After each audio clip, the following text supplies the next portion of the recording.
Hello friends, இன்றைக்கி நம்ம மதுரை அம்மா பொண்ணு சமையல். இன்றைக்கி மட்டன் சுக்கா தாங்க செய்ய போகிறோம். மட்டன் சுக்கா வந்து எவ்வளோ டேஸ்டியாக எப்படி மதுரை ஸ்டைலில் எப்படி செய்கிறதுன்றது தாங்க நம்ம இன்றைக்கி நம்ம வீடியோவில் பார்க்க போகிறோம். அதுக்கு வந்து நான் 1/4 கிலோ அளவு வந்து இளங்கறியாக எடுத்திருக்கேங்க. இதை நான் 3 ட்ரிப் நல்லா வாஷ் பண்ணி வச்சுருக்கேங்க. வாங்க எப்படி செய்கிறதுன்னு பார்த்துடலாம்.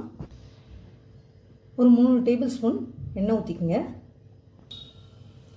இப்போது குக்கரில் வந்து நான் எண்ணெய் ஊற்றிருக்கேங்க. இப்போ 2 டேபிள் ஸ்பூன் வந்து இஞ்சி பூண்டு பேஸ்ட். இது முதலே நம்ம இப்படி வதக்கி அதுக்கப்புறம் கறியை போட்டு வதக்கி செய்கிறதுனால நமக்கு வந்து டேஸ்ட் வந்து நல்லா இருக்குங்க. அதுக்கு நம்ம முதலே இதெல்லாம் செய்கிறோம்.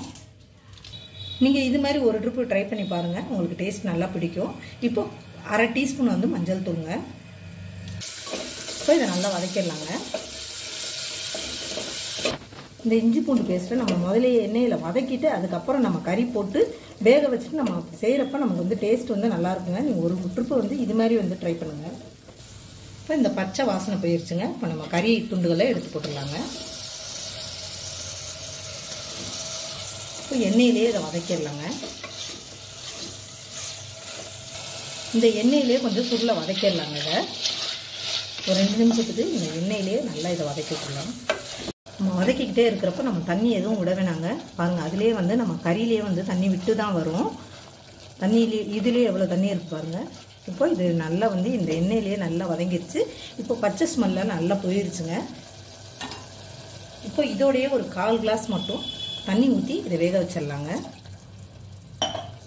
கொஞ்சமாக மட்டும் உப்பு போட்டு இதை வேக வச்சுக்கலாங்க. ஒரு 5 விசில் விட்டுட்டு வந்துடலாம். இதை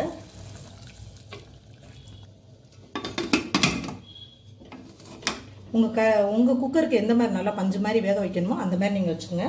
நான் வந்து 5 விசில் விட போகிறேங்க இதுக்கு. இப்போ அந்த கறி அங்கே வெந்துக்கிட்டே இருக்குங்க. இப்போ அந்த கேப்பில் வந்து நம்ம 1 ஸ்பூன் அளவு வர மல்லிங்க, 1 ஸ்பூன் மிளகுங்க, 1/2 ஸ்பூன் போட்டுக்கலாங்க. இது மிளகுடைய காரம் தான் நிறையா இருக்கணும், அதனால் 1/2 ஸ்பூன் நான் சேர்த்துட்டேன். ஜீரகம் 1/2 ஸ்பூனுங்க, 2 மிளகாங்க, ஒரு 5 கிராம்பு, 2 துண்டு பட்டைங்க. இப்போ எல்லாத்தையும் ட்ரை ரோஸ்ட்டாக வறுத்தரலாம்.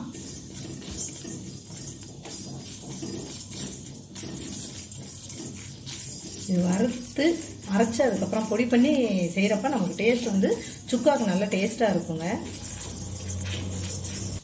இது வறுபட்டுருச்சுங்க. ஸ்லோ ஃப்ளேம்லேயே வச்சு இதை கருக விட்டுறாமல் பொறுமையாக வறுத்துக்குங்க. இதை ஒரு தட்டுக்கு அப்படியே குமிச்சுக்கலாங்க. இதை ஆற விட்டுட்டு அரைச்சிட்டு வந்துடலாங்க. இப்போ வந்து நம்ம வறுத்து ஆற வச்சு இந்த பொடியை வந்து நம்ம அரைச்சிட்டு வந்துடலாங்க. பாருங்கள், நம்ம வறுத்த பொருள் எல்லாத்தையும் இந்த நல்லா நைஸாக அரைச்சிட்டு வந்துட்டேங்க. இப்போ வாங்க எப்படி கறி செய்கிறதுன்னு பார்த்துடலாம். இப்போ 3 டேபிள் ஸ்பூன் எண்ணெய் ஊற்றிக்குங்க. இப்போ எண்ணெய் வச்சாச்சுங்க. எண்ணெய் காஞ்சிருச்சு. இப்போ நான் 200 கிராமுங்க சின்ன வெங்காயத்திலேயே செய்யுங்க சுக்கா. நான் ரொம்ப பொடியாகவும் கட் பண்ணாமல் ரொம்ப பெருசாகவும் கட் பண்ணாமல் வந்து பொன்னிறமாக வந்து நல்லா வதக்கி விட்டுறலாங்க. நல்லா ப்ரௌன் கலராக வரட்டுங்க. இது வெங்காயம் பொன்னிறமாக வதங்கிக்கிட்டே இருக்குங்க. இப்போ கொஞ்சம் கருவேப்பிலை சேர்த்துடலாம். 2 மிளகாய் எடுத்து இது மாதிரி கிள்ளி வச்சுருக்கேங்க, அதையும் இதோட சேர்த்துடலாம். இஞ்சி பூண்டு விழுது வந்து நம்ம ஏற்கனவே மட்டனோட வந்து சேர்த்தாச்சுங்க, அதனால் நான் 1/2 டேபிள் ஸ்பூன் தான் சேர்த்துருக்கேன். அதையும் இதோட சேர்த்து நல்லா எல்லாம் சேர்ந்து வதங்கட்டுங்க. மிளகாய் தூளுங்க, தனி மிளகாய் தூள், அது வந்து 1/2 ஸ்பூனுங்க. நம்ம மிளகு கலந்தா மிளகுடைய காரம் தான் நிறைய இருக்கணும்னு சொன்னோம், அதுக்காக நான் வந்து மிளகாய் தூள் வந்து கம்மியாக போட்டுக்கிட்டேங்க. நம்ம வந்து அரைக்கிறப்ப வேறு மிளகும் போட்டிருக்கோம், மிளகாவும் போட்டிருக்கோம். இப்போ வந்து வெங்காயத்தோட பார்த்திங்கன்னா இப்போவும் 2 மிளகாய் போட்டிருக்கோம், அதனால் நான் மிளகாய் தூள் வந்து கம்மியாக வந்து சேர்த்துருக்கேங்க. இல்லைன்னா குழந்தைங்க வந்து சாப்பிட முடியாது.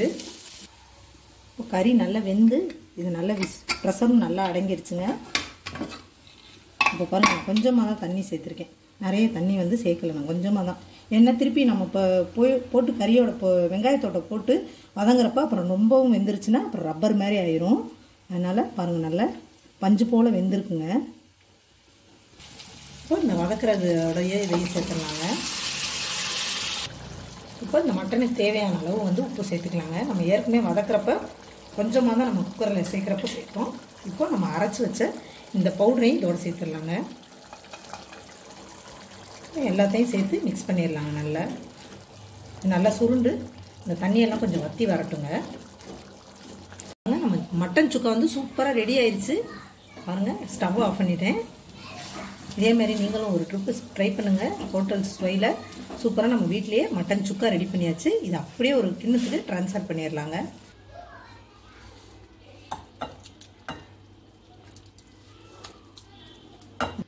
இது சாம்பார் சாதம், ரசம் சாதம், தயிர் சாதம் இதுக்கெல்லாம் சூப்பராக இருக்குங்க டேஸ்ட்டு. நீங்கள் ஒரு முறை வந்து இந்த மாதிரி வந்து ட்ரை பண்ணுங்கள். தேங்க்யூ ஃபார் வாட்சிங்.